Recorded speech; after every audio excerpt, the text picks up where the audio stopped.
I'm John Strum, and this is RealTalk MS.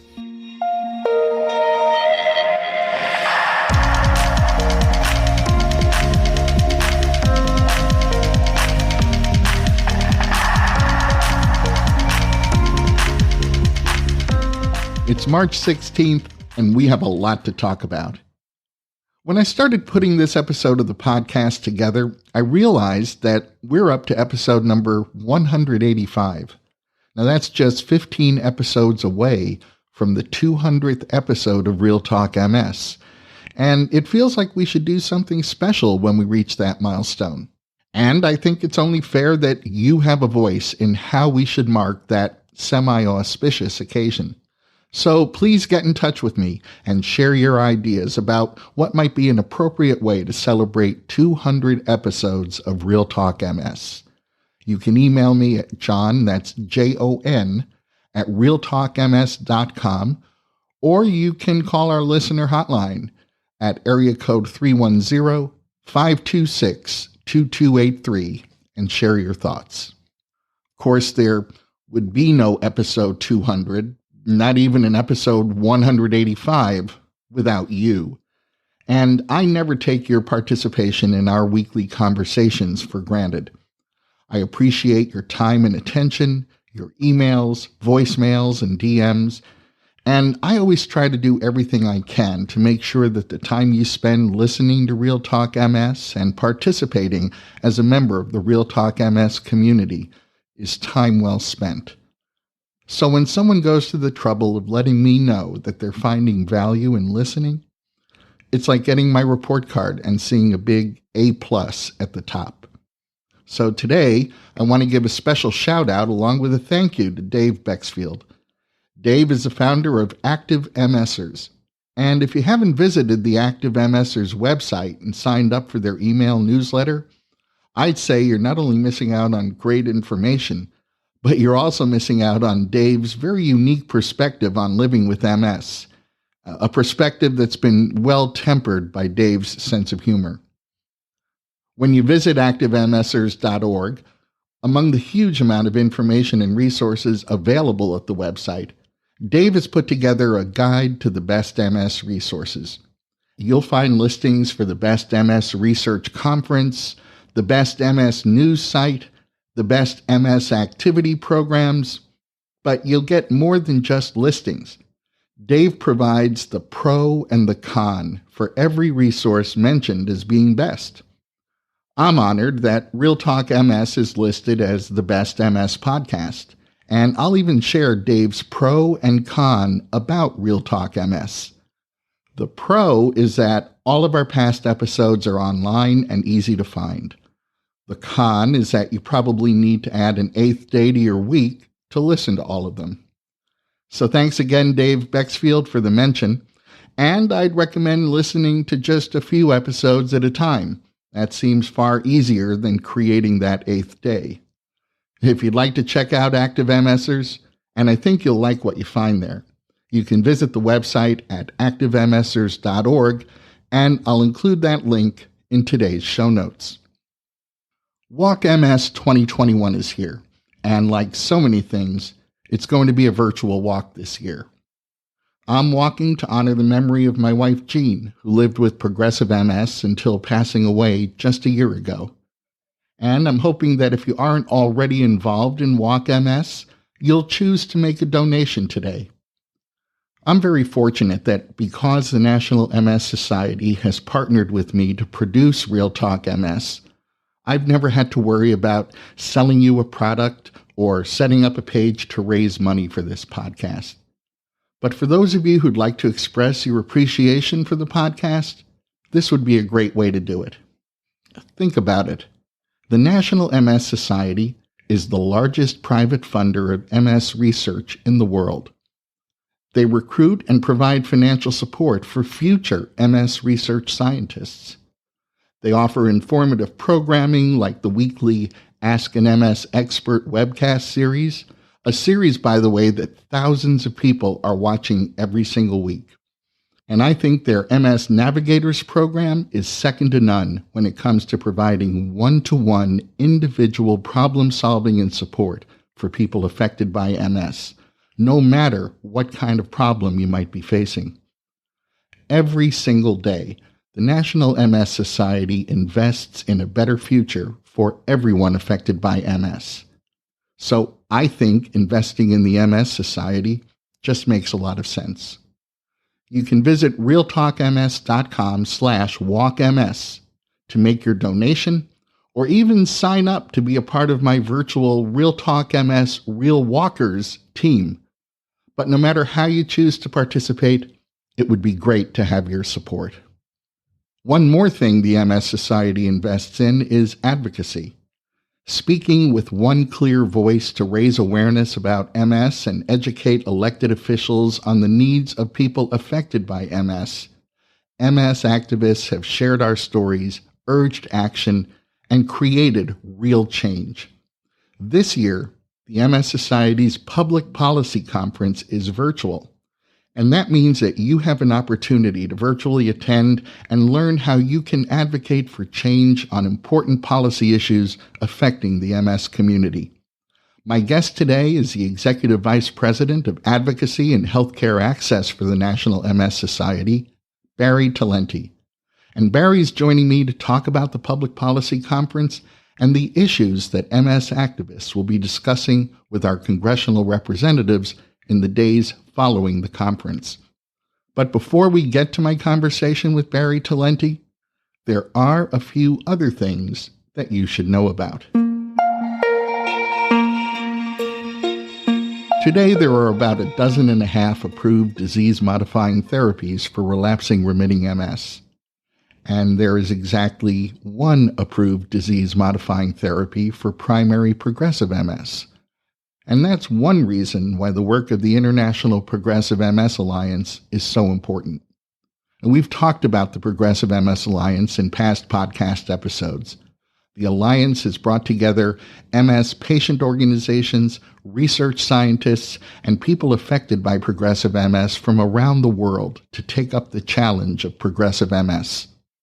About 10 days ago, the Alliance hosted a global webcast focused on accelerating breakthrough treatments for progressive MS. So if you've wondered what this global response to progressive MS looks like, or what sort of results it's producing, then I think you'll want to catch the video replay of this webcast. The webcast features Professor Fran Quintana, a Harvard research scientist who's leading one of the international drug discovery networks being funded by the International Progressive MS Alliance. And Dr. Quintana, joined by other experts on the webcast, provides an update on the cutting-edge research into next-generation treatments for progressive MS that his international team is working on.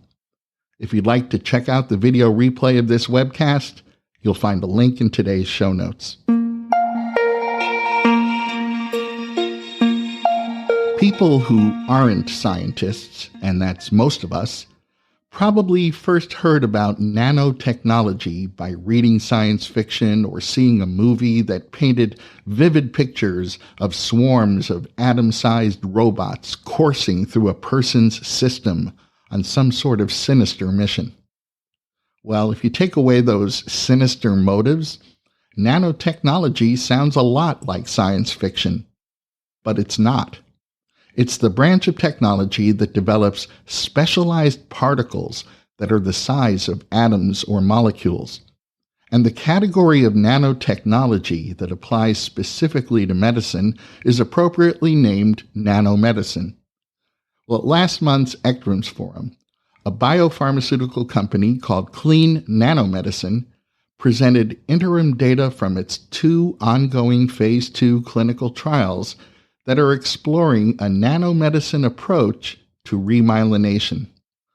I had the opportunity to sit down with Clean Nanomedicine's Chief Medical Officer, Dr. Robert Glandsman, to learn more about their unique approach to remyelination and the status of their clinical trials. In a moment, we'll hear my conversation with Dr. Robert Glandsman. At the recent ACTRIMS Forum, Clean Nanomedicine presented interim data from 2 Phase 2 studies that are evaluating the safety and efficacy of Clean's drug candidate, CNMAU8, a bioenergetic nanocatalyst in MS patients. Joining me to explain what all that means and update us on the work that Clean is doing is Dr. Robert Glandsman, Chief Medical Officer at Clean Nanomedicine. Welcome to the podcast, Dr. Glandsman. Thanks, John. Very happy to be here. Before we get to those clinical trials, I'm hoping you can help our listeners understand what a bioenergetic nanocatalyst is. That's a great question. So this is a brand new therapeutic category, which has only been actually recently possible due to breakthroughs in physics and material science. So the breakthrough that's the basis for clean nanomedicine is the ability to make clean surfaced, pure nanocrystals, meaning very, very small crystals of therapeutic metals, which remain stable in highly purified water over months to years without the addition of anything else. No other stabilizing agents, no other atoms of any kind. So it's a material science breakthrough using lots of electricity and plasma physics, where we can actually induce atoms of metals to self-organize into crystals and to remain stable in highly purified water for months, years. And that allows these crystals to be taken orally. You drink the aqueous suspension. It's like drinking water, basically. And it allows the crystals to enter the body and do all kinds of amazing things. So this is the basis for clean nanomedicine. Well, let's talk a little bit about those amazing things. Can you tell us what CNMAU8 is all about? Yeah, we haven't quite gotten a trade name yet, so CNMAU8 doesn't exactly roll up the tongue unless you've been in it as long as I have. But we have a host of preclinical models. We've done about every neuroprotective model available, where you induce oxidative stress to all kinds of different neurons. So we have done things like glutamate excitotoxicity, which we know is a very important factor in axonal loss and neurodegeneration in progressive MS patients. We've looked at the two most relevant demyelinating models in MS, the Coopersone model and the lysolecithin focal model of demyelination. We have looked at other oxidative stressors like looking at 5-hydroxydopamine, or what's called MPP, in dopaminergic neurons. And we have looked at motor neurons. These are iPSC-derived human motor neurons. When they're co-cultured with astrocytes from ALS patients, those astrocytes will kill the motor neurons. But we have profound neuroprotection in all of these models and profound remyelination in the two most prominent models in MS. So we have a wealth of preclinical data showing that these nanocrystals support bioenergetic reactions. That is, they catalyze these important reactions that make energy within cells and especially within neurons. And we know that energy is important, and loss of energy production is a large part of why neurons die in diseases like MS. Your nanocrystals are gold. Can you talk? Pure gold. Pure gold. Can you talk a little bit about what's special about gold besides the obvious? Yeah, that's a great question too. So at the macro scale, gold is inert, right? It doesn't oxidize. That's why it's been used for jewelry for millions of years, or thousands of years anyway. But at the nanoscale, gold is quite reactive. And the reason for that is there is an unpaired electron in its outermost orbital. And that electron does some amazing things. It actually is actually captured by the nucleus and reaches relativistic speeds, that is near the speed of light, in its orbit around the nucleus. And when you put these atoms together on the surface face of a crystal, these atoms and these electrons form plasmon clouds. And these plasmon clouds are available to actually be used, to given off into biological systems. And these plasmon clouds can actually accept electrons. So these clouds can actually donate or accept electrons depending on the environment. And we know that catalyzing biochemical reactions is involved with electron transfer. In fact, all of life involves electron transfer. If you think of mitochondria that generate the energy that cells use to generate life, that's all based on taking electrons, which are in higher energy orbital states in certain molecules, transferring those electrons to lower energy orbital states in other molecules, and using that energy of transfer, to generate ATP, adenosine triphosphate, which is the sort of monetary exchange of energy within cells. And what we do with clean nanomedicine, what these crystals actually do is they promote ATP production within cells. They actually catalyze, that is, they lower the energy of activation of these bioenergetic reactions that make ATP. ATP is the fundamental energy molecule. And if I'm following you a little bit, what's happening in terms of remyelination is these nanocrystals are the catalyst to create the energy that's missing in that remyelinating process? That's exactly correct. So one of the conundrums of MS, which I'm sure you've heard from other experts, is that these cells that can generate remyelination, we call them OPCs, or oligodendrocyte precursor cells. These are sort of the stem cells of the glial cells that actually make myelin.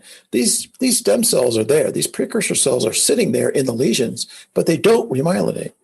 And it's one of the conundrums of MS. If you look at all the other areas where the brain is damaged, like stroke or brain trauma, the brain will remyelinate. There's an ability, there's a large capacity for the brain to repair itself. But in MS, for whatever reason, there are several reasons actually, these OPCs are sitting there, but they don't remyelinate. And in fact, that's one of the reasons why there are a lot of companies that have tried to, sort of force these oligodendrocytes to remyelinate. But what we have shown is that one of the main reasons they don't remyelinate is they don't have the energy. So if you think about these cells, these oligodendrocyte precursor cells, OPCs, they become oligodendrocytes. These are the cells that generate the myelin sheath on the axons. These myelin sheath are highly metabolically active. It's not like people think of it as like insulation on a wire. It's not like that at all. They're highly metabolically reactive. They actually support the axon. They give the axon energy. They take away its waste products. And if the axon loses its myelin sheath, it will die. So each one of these individual cells can generate from 20 to 50 internodes, 20 to 50 sections of myelin sheath on an axon. That is a lot of cellular metabolic processing that needs to take place. That requires a lot of energy. And what we have shown in multiple preclinical models, including the two most prominent models of remyelination in MS, is that by giving these cells the energy they need, they will profoundly remyelinate. Well, I know at the recent ACTRIMS forum, you shared some updated information about 2 different phase 2 clinical trials that are currently underway. What can you share with us? Well, so there are 2 different studies we have actually 6 different studies in various diseases that are ongoing, but the 2 studies in MS that are the most relevant are the REPAIR MS study, which is being run at the University of Texas Southwestern in conjunction with Dr. Benjamin Greenberg and the physicists there, and the Visionary MS study, which is currently being run at 8 centers in Australia, but we're in the process of opening up North American sites for this. So first, let's discuss the REPAIR MS study. So this study is designed to show target engagement for these gold nanocrystals. When we talk about target engagement, what that means is we're showing that these crystals actually get to the brains of people with disease, with MS, and they actually do something. They actually do something in terms of the bioenergetics of the brains of these patients in human beings. That's the whole idea of this study. Now, we're using a technology called P31MRS, which stands for Phosphorus 31 Magnetic Resonance Spectroscopy.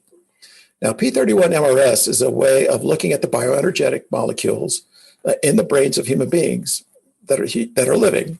So we put them in a very powerful MRI magnet. Now, MS patients are very familiar with MRI magnets because they get MRIs quite often. But this magnet is a 7 Tesla magnet. So most MS patients will have been in a 1.5 Tesla magnet or maybe a 3 Tesla magnet. But there are only a few 7 Tesla magnets around. So it's a very powerful magnetic field. It requires a very special head coil. If you've ever been in an MRI magnet, you know that there's a coil that goes around the body part that gets imaged in order to focus the radio frequency that excites the molecules in order to generate the MRI image. In this case, we use very specialized head coils, which are designed by the physicist at UT Southwestern, in order to look at the bioenergetics in the brains of patients.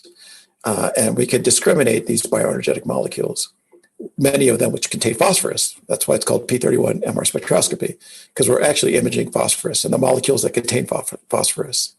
So we look at a specific molecule called NAD. It stands for nicotine adenine dinucleotide, which is the precursor to ATP formation. So if you have more NAD, you'll have more ATP.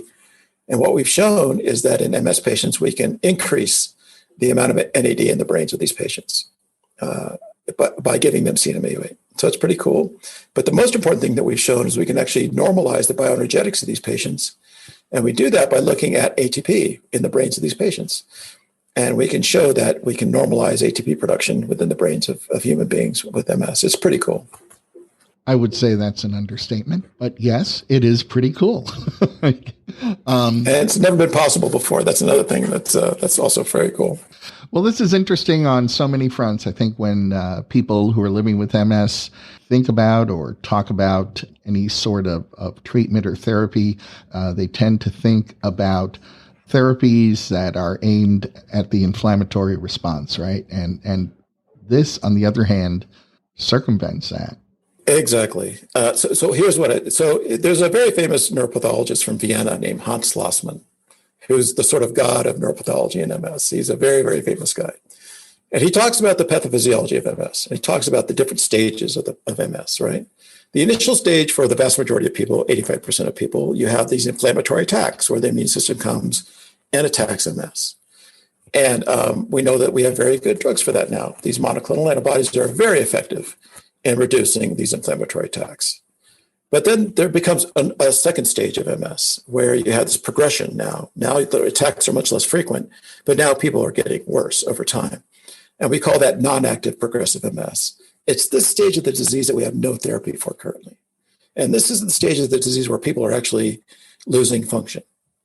And then the last stage of the disease, which people don't really talk about, but he talks about quite a bit, is accelerated aging. So when people with MS age, they undergo accelerated aging. So that the brain of a 60-year-old patient with MS can look like the brain of a 90-year-old person who doesn't have MS.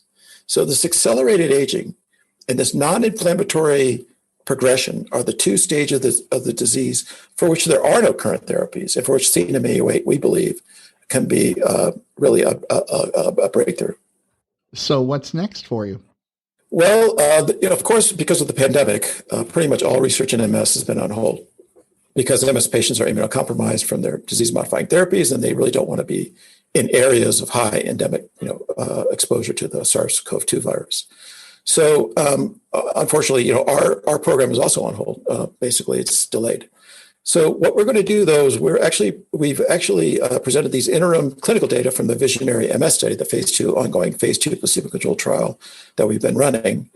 And what the plan is to complete that trial and to have positive proof of concept data, and then to embark on a phase 3 clinical program in MS. The next step that we're considering would be a study in patients with primary progressive MS who are currently on ocrelizumab, which is the approved therapy for primary progressive MS, who may be having progression despite ocrelizumab. And we would actually put those patients on CNM-Au8 or placebo and see if we can make a difference. Well, that sounds exciting. Dr. Robert Glandsman, I appreciate you talking with me today. We are certainly going to be looking forward to hearing more about CNM-Au8 and whatever name it eventually morphs into. And we'll be something easier, right? We'll be looking for information about the outcome of the clinical trials and your next stages for sure. Thanks, John. Thanks so much for your time. Cognitive dysfunction is not only a common MS symptom affecting more than half of the people living with MS, but it's also one of the most debilitating. It ranks as the number one reason that people living with MS stop working. But receiving a cognitive assessment can be challenging. It relies on an extensive neuropsychological examination that can last for hours, and that sort of assessment isn't even available in many clinics. So a research team wanted to look at whether there was a simpler way to assess cognitive dysfunction among people living with MS. And in a small study, they tested the viability of a tablet-based, adaptive video game-based approach. They recruited 100 adults with MS. Now, 33 of these study participants had cognitive impairment, and 67 had MS but did not have cognitive impairment. They also recruited 24 adults without MS. Now, all the study participants had their cognition tested with the tablet-based game, along with more standard measures of quantifying cognitive ability. And the results of the study showed that the participants with MS who had cognitive impairment showed statistically worse performance in this video game-based test compared with participants without MS and the study participants with MS who had no cognitive impairment. The research team's analysis also revealed associations between a study participant's performance in the video game-based test and their walking speed. The study results indicate that this unsupervised, adaptive video game-based digital program called EVO Monitor is a viable tool in measuring cognitive performance among people living with MS. And this holds a promise of making cognitive assessment faster, easier, and more accessible. We'll be looking for larger studies to further validate the results of this study. And if you'd like to review the study results, you'll find a link in today's show notes. We're less than 1 week away from the National MS Society's 2021 Public Policy Conference. Full disclosure, I look forward to this particular conference like a kid looks forward to Christmas. Not only does MS advocacy create real impact, but I've found that it creates an unmistakable feeling of empowerment. Joining me in a moment to talk about MS advocacy and the upcoming Public Policy Conference is the MS Society's Executive Vice President of Advocacy and Healthcare Access, Bari Talente.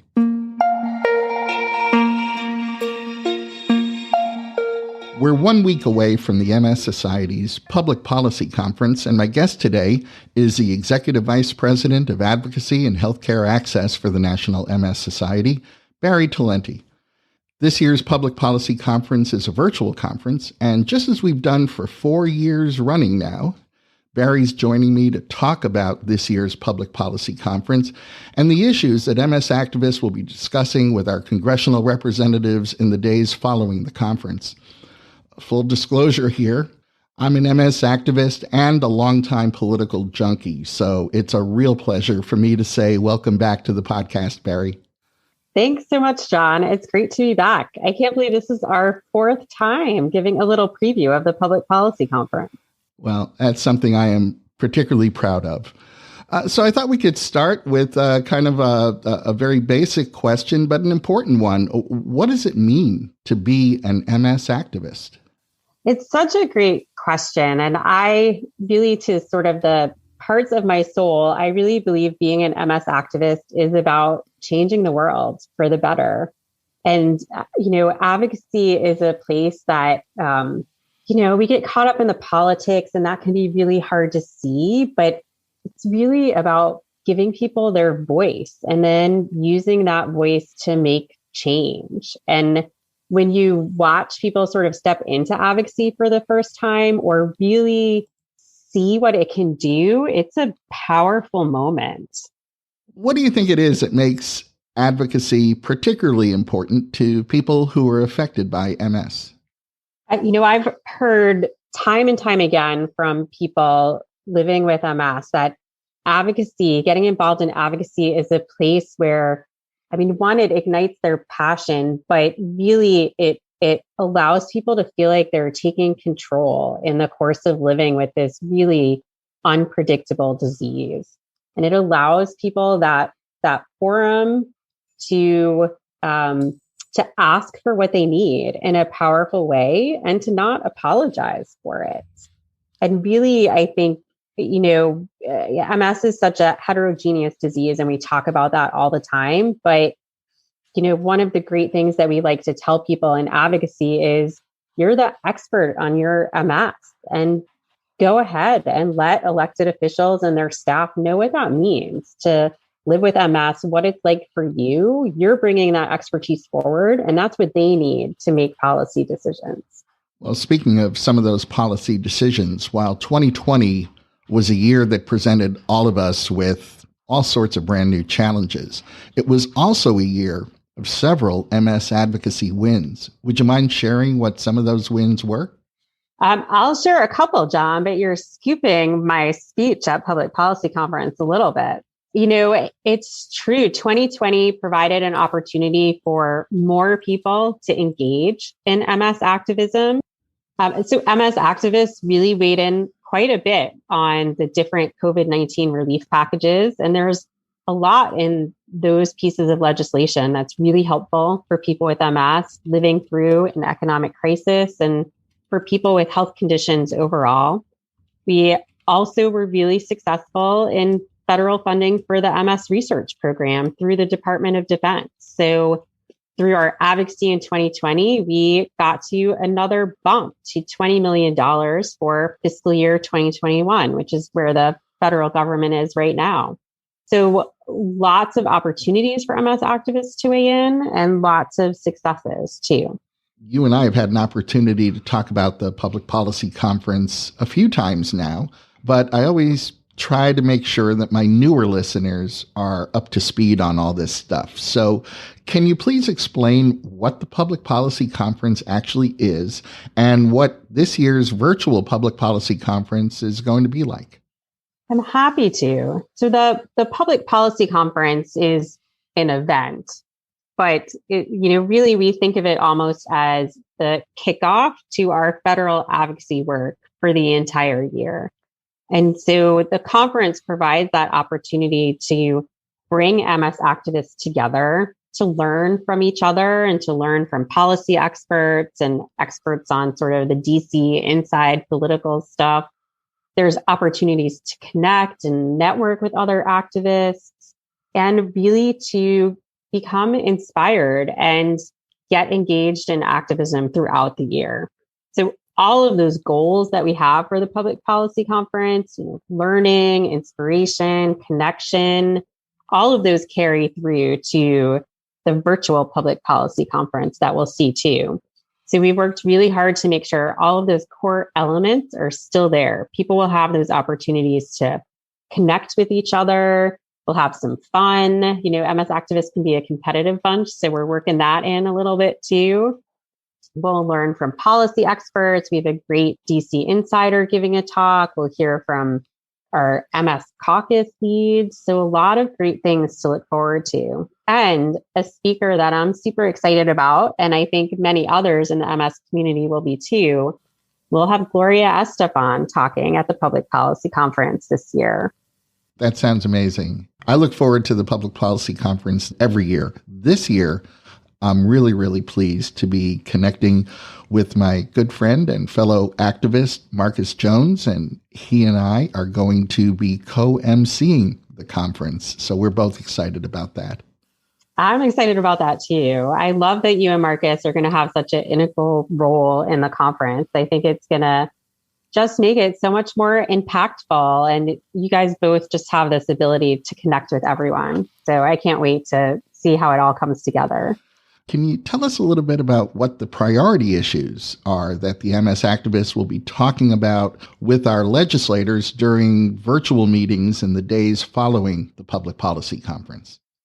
Right. So at the Public Policy Conference, we'll be focused on two priority issues. So the first will be federal funding for the MS research program at the Department of Defense. So that program has seen tremendous success and a tremendous boost in funding over the past few years. We were at $6 million in 2019. That jumped to $16 million in 2020 and to $20 million for fiscal year 2021. So this year we'll be asking to maintain that level of funding at $20 million. And it's really important that researchers have sort of that consistent funding to rely on. And also that we're good stewards of the program. And so, we've had these increases. So we want to make sure that the funding and the research sort of catches up to the funding increases that we've had. So we want to be able to see the good work and good projects that come out of these funding increases. And so we need to maintain that level of funding for now. And then if we talk to the researchers and talk to the experts and see that even more funding is needed in the future, we'll go back and ask for that. But right now we're asking for that level funding commitment of $20 million. The second issue we'll be talking about is expanding access to telehealth. This has been, right, one of the good things to come out of the pandemic is telehealth had been really hard to get off the ground. There were always barriers. Well, we can't do it this. What about this? What about that? But the pandemic really gave us no choice but to turn to telehealth as a way for people to get the healthcare and services and treatments that they need. And now that we know it can work, we certainly don't want to turn back the clock. So we'll be talking to Congress about how do we maintain those gains that we've seen in telehealth since the pandemic and then build on it in the future. I always encourage everyone to get involved in advocacy. I found it to be the most empowering activity that someone can participate in. And I think one of the benefits of having a virtual public policy conference is being able to expand participation. We can have a lot more people participate virtually than we can fit into a ballroom. So what should someone do if they're interested in registering to virtually attend next week's public policy conference? Right. Well, we're still taking registration and there's no cost for anyone to attend. And while we'd love for you to come and attend the full conference across 2 days, we are also more than happy to have people attend the parts of it that you're able to and that work with your schedule. So registration's still available. You can find it on the Society's website, and it's getting pushed out still on all of our social media channels too. And if you have trouble finding it, you can reach out to MS Activist at nmss.org or the MS Activist Twitter account, and we'll make sure to get that registration link out to you. And I'll make sure to include that link in today's show notes to make it as easy as possible. And I would encourage anyone who is available for any part of the 2 days during the conference to drop in. So much of what we talk about is being important to people living with MS. What are those things? Access to affordable medications, access to quality health care, things like the convenience of telehealth that we've all discovered this year. Well, all those things become issues of public policy. The things that we as a community ask for the most and consider the most important are the very things that we look to the legislative branch to provide. And all that work, all that advocacy, all that effort, it really comes together at the conference. As always, Bari, I want to thank you and your entire team for all of the effort involved in not only putting together the public policy conference, but in guiding our advocacy efforts so that we continue to see legislative outcomes that truly benefit the entire MS community. And thanks for talking with me today. Well, thanks for having me, John. And we are very excited for you to have an even bigger role at the public policy conference this year. So I will see you there very soon. That's going to wrap up this episode of Real Talk MS. Real Talk MS is powered by the National MS Society. And you can share this episode of the podcast by letting your friends or family members know that all they have to do is point their web browser at realtalkms.com/185. You'll find that link in today's show notes so you can easily copy and paste it right into an email or text. Just a quick reminder that if you haven't yet taken our online listener survey, you still have time. Completing the survey will take you less than 7 minutes, but it will allow me to learn a little more about the Real Talk MS listener community, and you'll be entered into a drawing for a $100 Amazon gift card. You'll find the survey at realtalkms.com/survey. I'm John Strum. Thanks for listening. Stay safe and make healthy choices.